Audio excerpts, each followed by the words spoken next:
పూరా లోకల్. తెలంగాణ రాష్ట్రం ఏర్పడ్డ తర్వాత వచ్చినటువంటి మొదటి బతుకమ్మ నుండే నా మీద రిస్ట్రిక్షన్స్ ప్రారంభమైనాయి అధ్యక్ష. పొలిటికల్ పార్టీలో ఒక వ్యక్తిని స్వేచ్ఛను ఎట్లా హరిస్తారని చెప్పడానికే ఎగ్జాంపుల్ చెప్తా ఉన్నాను అధ్యక్ష. అధ్యక్ష, ఇక్కడ పర్సనల్ ఇష్యూస్ మాట్లాడకుండా నేను రూల్ పొజిషనే కోట్ చేసి మాట్లాడతాను అధ్యక్ష. అధ్యక్ష, section 29A of representation of people's act ఉంటుంది అధ్యక్ష. It is a statutory obligation for political parties to follow democratic norms. అంటే ఒక వ్యక్తి ఒక పార్టీలో చేరాడంటే ఆ వ్యక్తి యొక్క భావజాలాన్ని కానీ ఆ వ్యక్తి యొక్క భావ ప్రకటన స్వేచ్ఛను కానీ ఆ పొలిటికల్ పార్టీస్ హరించడానికి లేదు అధ్యక్ష. నేను గత 8 సంవత్సరాలుగా ఇండిపెండెంట్గా ఒక వ్యక్తిగా సంస్థ నడుపుతూ చేస్తున్నటువంటి ప్రయత్నాలని అడ్డుకట్ట వేయడానికి మొదటి రోజు నుంచే ప్రయత్నం జరిగింది అధ్యక్ష.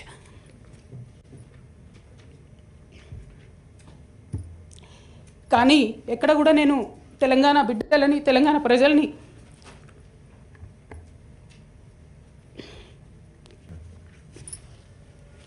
వాళ్ళను డిసప్పాయింట్ చేయదు కాబట్టి నవ్వుతూ పనిచేస్తూ వెళ్ళిపోయిన అధ్యక్ష. ఇప్పుడు నా దగ్గరికి ఎప్పుడు పెద్దవాళ్ళు పైరవికారులు కాంట్రాక్టర్లు ఎవరు రాలేదు అధ్యక్ష.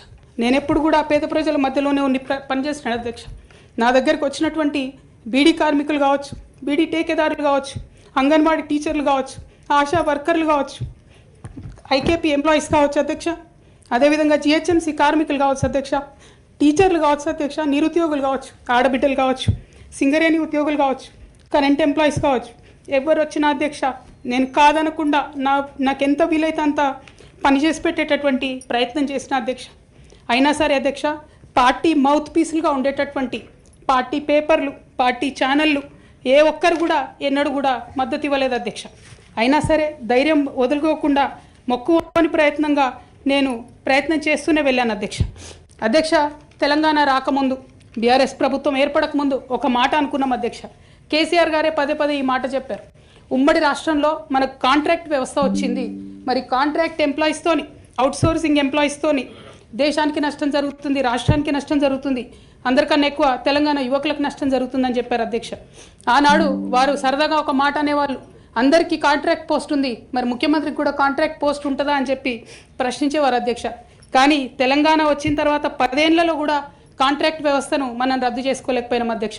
అది కాకుండా అవుట్సోర్సింగ్ ఎంప్లాయీస్, అవుట్సోర్సింగ్ వ్యవస్థను పెంచి పోసిపోయినాం అధ్యక్ష. బాధతో చాలా ఆవేదనతో నేను ఈ మాటలు చెప్తా ఉన్నా అధ్యక్ష.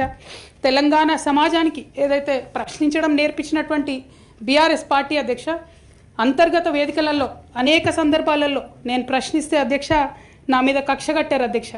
కేసీఆర్ గారు చుట్టూన్నటువంటి కొందరు వ్యక్తులు తప్పక చెప్తున్నాను అధ్యక్ష ఈ మాట.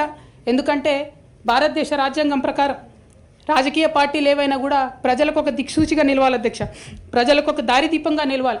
పార్టీలోనే అంతర్గత ప్రజాస్వామ్యం లేకపోతే రాష్ట్రంలో ఎట్లా ప్రజాస్వామ్యం ఉంటుందనే విషయాన్ని కూడా మనందరం గమనించాలి కాబట్టి ఈ మాట చెప్తా ఉన్నాను అధ్యక్ష. మరి కక్షగట్టి నన్ను ప్రశ్నించినందుకు పార్టీ నుండి బయటకు పంపించారని చెప్పక తప్పదు అధ్యక్ష. మొదటి సంవత్సరం నుంచే రాష్ట్ర స్థాయి నిర్ణయాలలో ఎక్కడ కూడా నా పాత్ర లేకుండా కట్టుబడి చేసినారు అధ్యక్ష.